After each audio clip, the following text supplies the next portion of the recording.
Alors, la suspension pour le permis, c'est très sévère pour moi. Je pense qu'il faudrait mettre une grosse amende parce que la suspension, il y en a qui n'ont pas de permis et donc qui ne seront pas suspendus, hein. Je parle notamment des personnes qui ont des véhicules qui n'ont pas besoin de permis, hein, des voitures sans permis, les scooters, les trottinettes, qui font des drames aussi. Donc, je comprends la préfecture du Vaucluse qui veulent essayer de stopper ce fléau de manque de concentration et de règles, parce que bon, on a un véhicule et on peut tuer des gens. Par contre, je serais plus pour la suspension pour les gens qui prennent du cannabis, de l'alcool, les bonbons de gaz qui se mettent avec des ballons dans la tête, les jeunes, que de mettre une suspension c'est pas un truc qu'il faut prendre à la légère. Le téléphone à la main, il faut stopper. Quand on voit des mecs et des femmes avec un texto en train de conduire et que ça percute des gens, ça craint. Donc, je suis pas pour, mais une augmentation de l'amende. Christophe, 60 secondes pour nous convaincre sur ce sujet. Trop sévère. Moi, j'étais pour, mais quand j'entends mon ami ici, c'est vrai que je vais un peu tempérer mes propos. Je pense que nous avons des moyens aujourd'hui techniques, comme mettre des brouilleurs dans les véhicules. Je ne comprends pas. On sait que faire des textos, comme le dit mon ami Yvan, téléphoner au volant, c'est dangereux. La plupart des accidents aujourd'hui, même autour de nous, on a toujours eu un accrochage parce qu'il y a une femme ou un homme qui envoyait un SMS ou téléphonait là-dessus. Donc on est effectivement dans quelque chose qui est dangereux. Les constructeurs pourraient très bien mettre des brouilleurs de téléphone portables dans les véhicules. Pour pouvoir téléphoner, effectivement, on passe par le Bluetooth ou on passe par des oreillettes. Et ça réglerait le problème très rapidement. Donc je pense qu'il faut trouver des moyens pour pouvoir régler ce fléau, mais je ne suis pas forcément toujours pour les sanctions radicales. Et tu as raison, parce qu'il y a des gens, soyons clairs, il y a des gens qui conduisent aujourd'hui à Marseille, même des véhicules de gros cylindrés qui n'ont pas le permis. Donc ce sont entre guillemets, les citoyens honorables qui aujourd'hui, une fois ou deux fois prendront le téléphone, vont se faire avoir pour un permis et pas les autres. Merci messieurs, je vais vous donner deux chiffres intéressants. D'abord, 77% des Provençaux qui assument utiliser le téléphone au volant, quasiment 8 sur 10. Et puis ce chiffre, dans les Landes, cette proposition, elle est déjà en place depuis plusieurs mois. Ça donne 12% de baisse des infractions. Est-ce que c'est lié aussi à la peur de... La répression, elle a toujours fait peur. Bien sûr. Mais est-ce que c'est efficace sur la durée ? C'est efficace, comme on a dit avec Christophe, une personne qui n'a pas le permis, une personne qui roule avec une voiture sans permis, faut être équitable. Faut pas faire des lois seulement pour les bons payeurs, comme il vient de dire Christophe. Et là, je le rejoins amplement. Il y a des brouilleurs.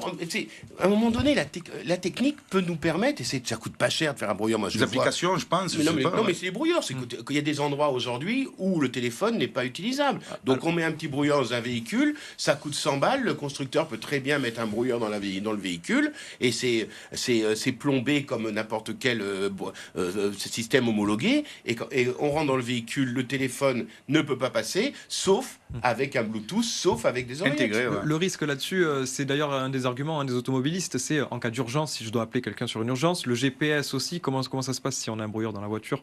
Mais vous avez un système de sécurité dans les voitures aujourd'hui. Toutes les voitures ont un système de sécurité. Les anciennes voitures, pas... Non, mais c'est vrai que les mais anciennes voilà, voitures...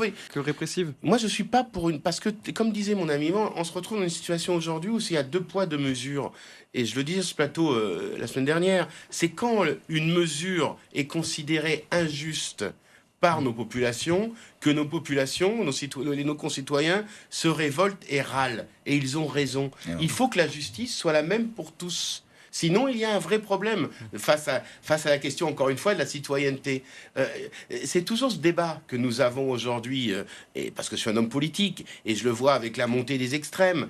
À un moment donné, quand la situation n'est pas juste, les gens vont se réfugier dans le populisme et vers l'extrémisme. Donc je préfère avoir un discours tempéré, équilibré, qu'un discours extrémiste vis-à-vis de cela. Donc oui, il faut mettre en place de la répression, mais comme dans n'importe quelle mesure, prévention, répression, réparation. C'est le triptyque que nous devons construire en termes de justice équilibrée.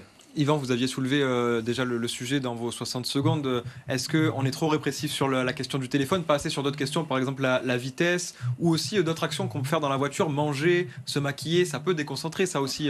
Ah ouais, se droguer. Est-ce qu'on vise pas assez alors se droguer, il y a déjà des Non, mais c'est pas sur drogue et alcool, il y a quand même des grosses sanctions déjà, des suspensions assez. de permis. C'est pas Là, assez. je parlais de sujets qui n'ont pas forcément de suspension de permis pour le moment. Par exemple, la vitesse, quand on ne dépasse pas une certaine vitesse, on n'est pas forcément.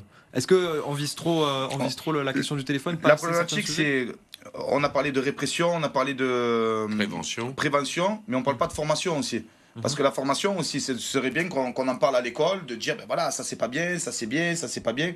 Parce que la moitié, je veux dire, on perd le permis de nos jours, c'est dur à le repasser, ça a un coût, on perd notre travail, et on nous incite, sans le vouloir, à conduire sans permis.